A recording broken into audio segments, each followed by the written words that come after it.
देखिए, मणिशंकर अय्यर ने आज जो कहा और जितना कहा, मैंने उनका पूरा बयान सुना।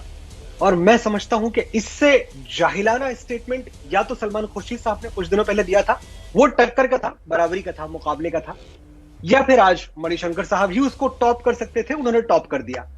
मैं बहुत बेसिक दो चार बातें कह के अपनी बात खत्म करूंगा, बहुत लोग बोलने वाले हैं। रूबिका, ये जो सबसे इंपॉर्टेंट बात कही है इन्होंने कि मुगलों ने कभी हिंदुस्तान पर अत्याचार नहीं किया। मैं न्यूट्रल किताबों की बात करता हूं, छोड़िए जहांगीर ने क्या लिखा, एनसीईआरटी ने क्या लिखा। देश के बाहर का आदमी, अमेरिकन हिस्टोरियन विल डुरांट, बहुत बड़े हिस्टोरियन हैं, हम सब इज्जत से उनका नाम लेते हैं। उन्होंने अपनी किताब में साफ साफ लिखा हुआ है कि Islamic invasion of India is the bloodiest chapter of human history. Indian history की बात नहीं हो रही है, ह्यूमन हिस्ट्री की बात हो रही है। आई रिपीट, आई कोट, कि जो इस्लाम का इन्वेजन था, जो इस्लाम का आक्रमण था हिंदुस्तान पर, उससे ज्यादा खून खराबे भरा पाठ दुनिया के इतिहास में कहीं आपको सुनने या पढ़ने को नहीं मिलेगा। ये डोरांट साहब कहते हैं। रामधारी सिंह दिनकर हम सबके गुरु हैं, हम सबके बहुत बड़े कवि हैं, और जवाहरलाल नेहरू ही उनको राज्यसभा में लेके आए थे चुन के। दिनकर ने एक बात क्लियरली अपनी किताब में लिखी थी, संस्कृति के 4 अध्याय में, तीसरे अध्याय में लिखा था, मैं कोट कर रहा हूं, कि भारत में मुसलमानों का अत्याचार इतना भयानक रहा है कि सारे संसार के इतिहास में उसका कोई जोड़ नहीं है। मैं एक बात और कहूंगा, यदुनाथ सरकार, जो कि सबसे बड़े मुगलों पे एक्सपर्ट माने जाते हैं, और मैं समझता हूं जितने भी पैनल में लोग बैठे हुए हैं एक बात मानेंगे, सही गलत कैसे भी, लेकिन यदुनाथ सरकार की बातों को, उनके नॉलेज को कोई चैलेंज नहीं कर सकता। ना वो जनसंघ से जुड़े थे, ना तब भारतीय जनता पार्टी थी, तब हिंदू महासभा भी नहीं थी। 1910 के आसपास वो सक्रिय थे, यदुनाथ सरकार, तब इनमें से कोई इकाई, कोई संगठन सक्रिय नहीं था। यदुनाथ सरकार ने क्लियरली लिखा हुआ है कि इस्लामी राजतंत्र के अनुसार सभी गैर मुस्लिम जनता शत्रु है, और ये इस्लामी राजतंत्र का मतलब मुगल राजतंत्र की बात हो रही है, तथा उसकी संख्या और शक्ति को समाप्त कर देना मुस्लिम शासक का प्रधान कर्तव्य है। ये बात कहां से आती है, ये भी समझने वाली है। ये भी यदुनाथ सरकार नहीं कह रहे हैं, ये आती है शेख हमदानी की एक किताब है जिसका नाम है जखीरातुल मुलूक। अब जखीरातुल मुलूक वो किताब है जिसको ये बाइबल की तरह, कुरान की तरह सामने रख के अपना शासन चलाते रहे हैं शुरू से, ये हम सबको पता है। जखीरातुल मुल्क से मैं कुछ चीजें कोट करना चाहता हूं कि एक इस्लामिक शासन कैसा होना चाहिए और कैसा होता है। नंबर 1, मुस्लिम राज्य में कोई प्रतिमालय नहीं बनाया जा सकता। ये बाकायदा रूल की तरह कॉन्स्टिट्यूशन है। ये कॉन्स्टिट्यूशन पढ़ के सुना रहा हूं मैं आपको, मेरा लिखा हुआ नहीं है, शेख हमदानी का लिखा हुआ है, जखरातुल मुलूक नाम की किताब का। मुस्लिम राज्य में कोई मंदिर नहीं बन सकता, नंबर 1। नंबर 2, जो मंदिर तोड़ दिए गए हैं उनका नवनिर्माण नहीं किया जा सकता, वो दोबारा नहीं बनाया जा सकता। This is second. तीसरा, गैर मुस्लिम लोग मुसलमानों के सामने जीन और लगाम कसकर घोड़ों पर नहीं चढ़ेंगे। घोड़े पे चढ़ना गैर मुस्लिमों के लिए मना था, यह अकबर के जमाने में भी था। गैर मुस्लिम प्रजा के लिए तीर, धनुष और तलवार लेकर चलना मना है। और गैर मुस्लिम जनता मुसलमानों के मोहल्ले में ना बसे। और आखिरी चीज मैं कह रहा हूं कि गैर मुस्लिम प्रजा अपने मुर्दों को लेकर जोर से विलाप ना करे। यानी अगर हमारे घर में, हिंदुओं के घर में कोई मृत्यु होती थी, कोई बाप दादा मर गया, तो जोर से रो नहीं सकते थे कि कहीं जो बादशाह सलामत हैं उनकी अय्याशियों में खलल ना पड़ जाए। इस पे पूरा जो शासन है वो चला हुआ है। सिर्फ 30 सेकंड और फिर मैं सबको बोलने दूंगा। अकबर को, जिसको सबसे ज्यादा इन्होंने बोला हमारे अकबर, अकबर को मैं अपना मानता हूं, ये तो खैर रहते अकबर रोड पे हैं, बिल्कुल बोलेंगे। मैं जानना चाहता हूं कि पूरी जिंदगी मणिशंकर अय्यर साहब के दिल्ली में गुजरी है, स्टीफेंस में पढ़े हैं, मुझे बताएं कि 1935 में बिरला मंदिर बना था, 1935 के पहले कौन से मंदिर आपको देखने को मिलते हैं? जामा मस्जिद जैसा क्या एक भी स्ट्रक्चर आपको दिल्ली में देखने को मिलता है? मैं पूरे उत्तर भारत की बात कर रहा हूं, पूरे उत्तर भारत में कितने मंदिर बने? जबकि ये वही टाइम था जब साउथ में, दक्षिण भारत में एक से एक मंदिर बनाए जा रहे थे। तो जहां अकबरों का, औरंगजेबों का, शाहजहां का, जहांगीरों का और बाबरों का शासनकाल रहा है, वहां हिंदुओं को या किसी भी अन्य संप्रदाय को क्या तरजीह दी गई है, यह बात आपको समझ में आनी चाहिए।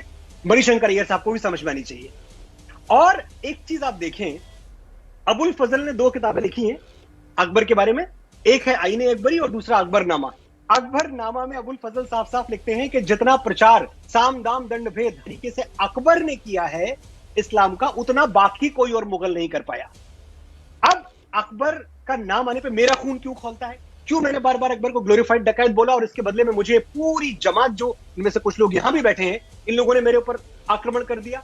मैं एक बात समझ नहीं पाता और मैं समझना चाहता हूं कि हल्दी घाटी से तकरीबन 9 साल पहले की बात है जब चित्तौड़ पे आक्रमण किया था अकबर ने।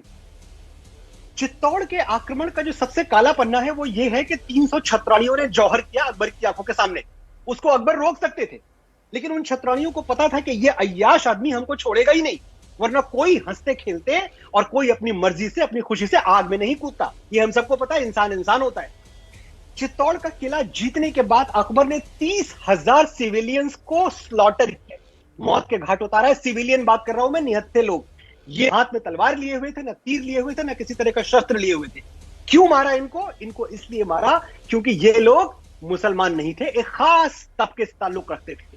अगर फिर भी आपको लग रहा हो कि ये तो मनोज मुंतशिर की मनगढ़ंत बातें हैं, बनी बनाई बातें हैं, तो मैं सिर्फ एक बार वो आपको पढ़ के सुनाना चाहता हूं जो फतेहनामा चित्तौड़ अकबर ने जारी किया था। चित्तौड़ से निकलने के बाद अकबर ने जारी किया था, मनोज मुंतशिर ने नहीं किया था। क्या लिखा था अकबर ने उसमें, आप सुने। हम अपना कीमती वक्त अपनी सलाहियत के मुताबिक जंग और जिहाद में गुजारते हैं।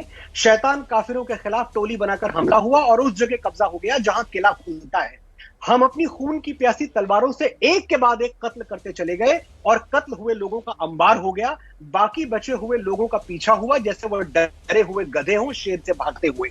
ये फतेहनामा चित्तौड़ में अकबर ने खुद लिखा है और ये बात हो रही है सिविलियंस की। ऐसे आदमी को आप मेरा बादशाह बनाएंगे, ऐसे आदमी को आप ये बताएंगे कि ये तो मसीहत है हिंदुस्तान का? मैं मानने से इनकार करता हूं। बुजदिली में और सहिष्णुता में, टॉलरेंस में फर्क है। अल बैरूनी, जिसकी किताब को आप लोग सर माथे से लगाते हैं, अल बैरूनी ने साफ साफ लिखा था कि पूरी दुनिया में जितनी कौमें हैं उसमें हिंदू से ज्यादा टॉलरेंट कौम कोई और नहीं है। ये हर मजहब का सम्मान करते हैं। ये अल बैरूनी ने लिखा था, ये मनोज मुंतशिर ने नहीं लिखा था। एक बात मैं आपको और कहूंगा, कभी ये जो बार बार कहते हैं ना कि इन्होंने तो घर मान लिया अपना, ये तो कहीं गए ही नहीं।